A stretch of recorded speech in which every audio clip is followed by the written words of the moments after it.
Қазақта бос бесікті тербетпе дейді. Неге? Бос бесікті тербетпе.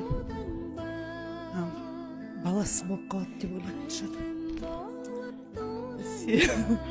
Себебі бала болмай қалады деп.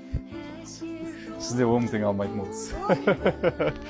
Бала жоқ бесік тербетуге болмайды ол. Неге болмайды? Бос бесік тербетпе енді балаң болмай қалмасын деген сияқты деп ойлаймын примерно. Қазақта салт дәстүрлерімізден басқа тыйым сөздер бар. Мынаны бүйтпе, мынаны сөйтпе деген сияқты. Не болады десең жаман болады дейді, нақты ешкім жауап бере алмайды. Соның бірі бос бесікті тербетпе. Неге бос бесік тербетуге болмайды? Өйткені бос бесікке ібіліс баласын салып қояды екен. Бос бесікті тербету ібілістің баласын тербетумен тең. Бос бесікті аластамай, оған баланы жатқызуға болмайды. Өйткені баланың іші ауырып, мазасы қашады. Сондықтан осындай тыйым сөздер шыққан, біле жүрейік ағайын.